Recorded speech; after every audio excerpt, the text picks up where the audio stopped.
एक लेवल पर ट्राई करो, कहाँ जा करके हमको फर्क पड़ रहा है, तब एग्जैक्ट फिगर पता लगे और वो पता लगना चाहिए हमारी ऑडियंस को। तो तुम दोनों के लिए ये ठीक नहीं है। ठीक है, तो इन दोनों के लिए मदरबोर्ड अलग अलग होता है क्या वैसे? अरे अलग अलग क्या यार, ये चीज छोड़ो, ये चीज सोचो 10,000 में i9 का 14 जनरेशन तक तो लग ही जाना चाहिए। हाँ क्यों नहीं। H या फिर K सीरीज वाला। हाँ प्राइस सारे सस्ते हो ही गए। तो और क्या, प्राइस बढ़े कहाँ है यार। हाँ भाई 10,000 में पीसी बिल्ड कर रहे हो।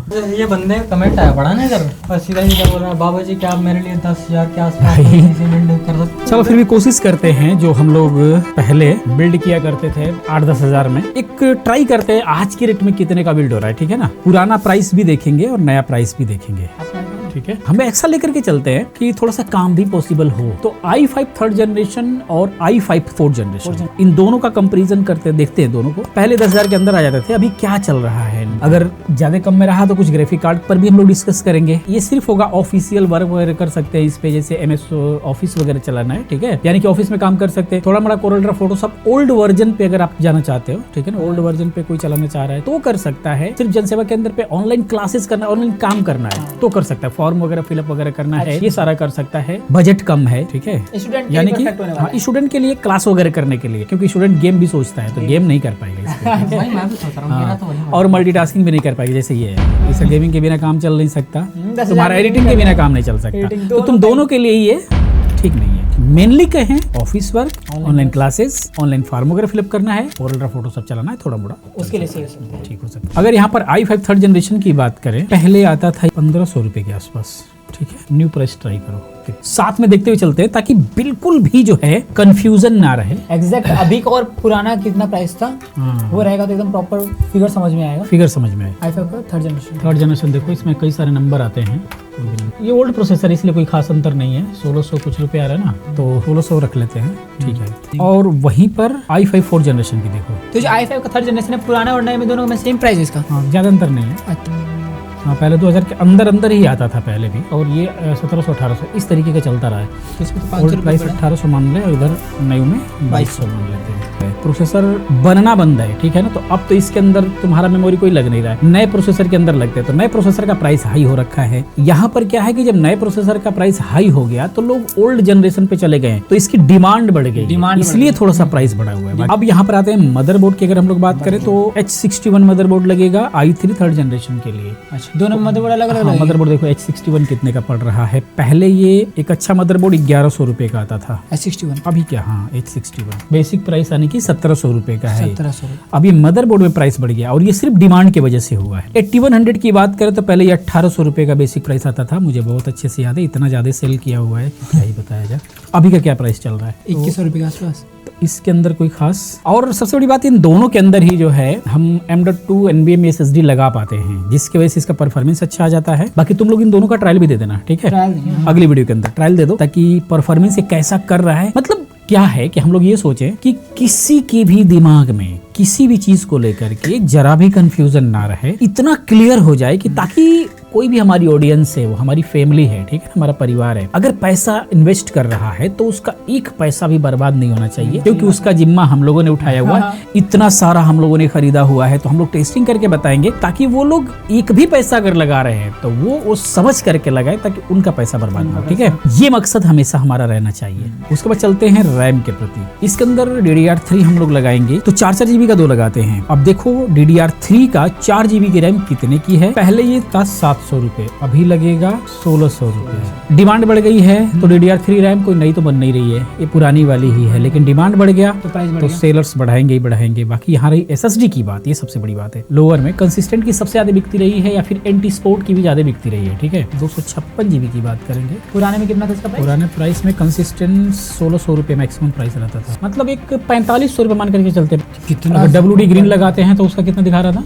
WD का 6000 के आसपास दिखा रहा था। अगर थोड़ा सा ड्यूरेबिलिटी चाहिए, SSD में भरोसा चाहिए थोड़ा सा, तो WD का ग्रीन बेहतर है, लेकिन प्राइस बहुत ज्यादा है। अगर SSD कभी भी सेकंड हैंड लेना ठीक नहीं है। रैम ले सकते हो, रैम चल रहा है तो ठीक है, कोई दिक्कत नहीं है। यहाँ पे GPU को स्किप करते हैं, ये सारे iGPU हैं, इंटीग्रेटेड ग्राफिक पे काम करेंगे। पावर सप्लाई की बात करें तो हम एक नॉर्मल पावर सप्लाई यूज कर सकते हैं, 450 वाट की बेसिक पावर सप्लाई जो 700 रुपए के आसपास की आती है, तो इसीलिए हम 700 रुपए का लेकर के चलते। इसमें थोड़ा सा ड्यूरेबल अगर लेना चाहेगा तो कोई 450 वाट की एंट स्पोर्ट का लेता है तो 1700 1700-1800 रुपए का पड़ेगा, वही लेकिन जरूरी नहीं। जेब्रोनिक्स भी और एंट वैल्यू ये दोनों ही मिल जाएंगे 700 रुपए के अंदर अंदर। फिर यहाँ पर जो है हम लोग कैबिनेट की बात करते हैं। कैबिनेट 700-800 रुपए का, ठीक है ना, क्योंकि यहाँ पर बजट का कम है तो 1000 रुपए मान करके चलते हैं। ऐसे पीसी बिल्ड के लिए इतना तो सही है, इससे ऐसा क्या ही जाना। ये निकल करके आ गया, सिर्फ हमारा सीपीयू बन जाता है, ठीक है। अगर हम i5 थर्ड जनरेशन के साथ में देखें तो आ रहा है टोटल 11,100 रुपए आज की रेट में। यही पहले 6,600 में बनता था। हम लोग 5 से 6,000 में पीसी बिल्ड का जब हमको बनाना था तो हम लोग ये बनाते थे, इसको बनाते थे पहले 5 से 6,000 में। अभी यही 11,100 रुपए में बन रहा है। i5 फोर्थ जनरेशन की बात करें तो अभी 12,100 रुपए, जो कि पहले ये 7,600 रुपए का। तो करीब करीब देखा जाए तो 5,000 रुपए के आसपास का बढ़ोतरी इसके अंदर भी हुआ है। उसका कारण SSD रैम बन रहा है। फोर्थ जनरेशन और थर्ड जनरेशन में 1,000 रुपए का डिफरेंसेस आ रहा है, दोनों में फर्क पड़ रहा है। तो अगर ये 1,000 रुपए वैल्यू जिनको नहीं लेता तो i5 फोर्थ जनरेशन ज्यादा बेहतर होगा। कितना बेहतर होगा तुम लोग टेस्टिंग करके दिखाओगे, ठीक है। थोड़ा सा इसको बढ़िया बनाने के लिए अगर हम ग्राफिक कार्ड लगाते हैं 740 थोड़ा सा इसके परफॉर्मेंस को इंक्रीज करेगा, ठीक ठाक, ठीक है। तो मतलब लगाने के बाद इसमें हम क्या कर सकते हैं?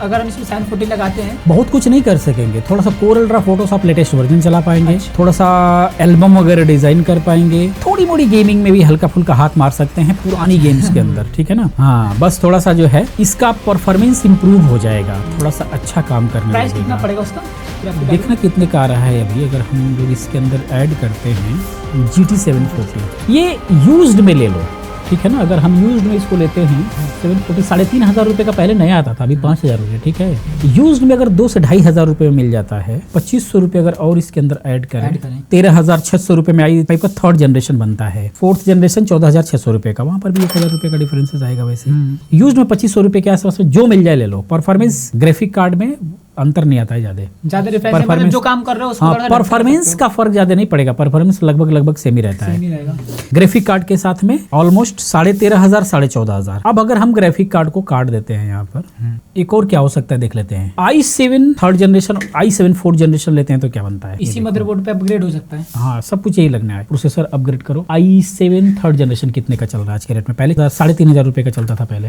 हाँ, तो ज्यादा कोई अंतर नहीं है, 3,800 रुपये का है। अगर हम इसको चेंज करें तो कितना बढ़ेगा? 3,800 रुपये। और फोर्थ जनरेशन को देखो, आउट ऑफ स्टॉक हो गया, क्योंकि i5 फोर्थ जनरेशन बहुत बेहतरीन काम करता है बेसिक वर्क के लिए। जवाब नहीं है इसका, नहीं है इतना बेहतरीन है, हर जगह आउट ऑफ स्टॉक चल रहा है। ये 4,500 रुपये के आसपास में मिल सकता है अभी भी ये, और ये यूज में मिलेगा ये सारे के सारे प्रोसेसर जितने भी है। नहीं बंद हो गए। हाँ, अगर आपसे i7 में जाते हो तो 13,300 रुपये और 14,400 रुपये का fourth generation. i7 fourth generation बहुत बेहतर काम करता है। इस पर वीडियो पड़ी हुई है, चैनल पे जाकर के देख सकते हो, और भी हम कंपैरिजन का वीडियो लेकर के आएंगे। लेकिन यहाँ पर हम लोग बजट की बात कर रहे थे, तो बजट में हमारा कौन सा जीता था विदाउट ग्राफिक कार्ड? 11,000 12,000 मोटी मोटा तौर पे, और ये पड़ रहा है पुराने बजट से करीब 5,000 रुपए ज्यादा आपको देना पड़ रहा है। तो ये क्लियर रहा, ठीक है। अगले वीडियो के अंदर इन दोनों का कंपेरिजन करके दिखा दो कितने का डिफरेंसेस है। हाँ, कितना फायदा हो रहा है। 1,000 रुपए ज्यादा अगर हम लोग लगाते हैं तो कितना फर्क पड़ेगा, नहीं तो क्यों लगाएं फालतू में, सही बात है। तो दोस्तों, ये था हम लोगों का क्लियर फिगर जो कि आप लोगों ने देखा। ये हमारा प्रयास। वीडियो कैसा लगा? नेक्स्ट वीडियो जरूर देखना, ये पता लगेगा कि इन दोनों में कितना बड़ा डिफरेंसेस आ रहा है। वीडियो अगर अच्छी लगती है तो प्लीज वीडियो को लाइक करते रहें और चैनल को सब्सक्राइब करें इसी प्रकार के तमाम वीडियोस के लिए। मिलते हैं अगले वीडियो में। इसकी दोनों के कंपैरिजन में वीडियो जरूर देखना।